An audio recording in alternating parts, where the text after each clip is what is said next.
অনেক দিন ধরে ইচ্ছে ছিল আমার মায়ের মতো করে কিছু একটা রান্না করব। তো কী রান্না করব এইসব সাত পাঁচ ভাবতে ভাবতে দেখলাম আমার ভাই বড় একটা রুই মাছ কিনে নিয়ে আসলো। বাস যেমন ভাবা তেমন কাজ। আমি শুরু করে দিলাম মায়ের মতো করে রুই মাছের তেঁতুলের টক রান্না করতে। প্রথমে কড়াইয়ে সর্ষের তেল দিয়ে ওর মধ্যে আমি আধা বাটা করে রাখা পেঁয়াজ বাটা দিয়ে দিলাম। আর তার সঙ্গে দিলাম আমি 1 টেবিল চামচ আদা রসুন বাটা। বাস দুটোকে ভালোভাবে কষিয়ে নিয়ে আমি গুঁড়ো মশলাগুলো ওর মধ্যে অ্যাড করে দিলাম। প্রথমে দিলাম হলুদ গুঁড়ো, তারপর দিলাম লঙ্কা গুঁড়ো, তারপর দিলাম জিরে গুঁড়ো, তারপর দিলাম ধনে গুঁড়ো।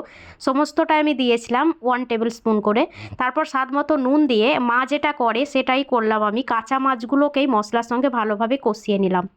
আমার মা কিন্তু আলাদাভাবে মাছটা ভাজে না, কাঁচা মাছটাকেই মশলার সঙ্গে ভালোভাবে কষিয়ে নেয়, ওটাই করলাম। তারপর আমি পরিমাণ মতো জল দিলাম, এখানে জলটা একটু বেশিই দিয়েছি যেহেতু মাছটা কাঁচা, তাই রান্না হতে একটু সময় লাগবে।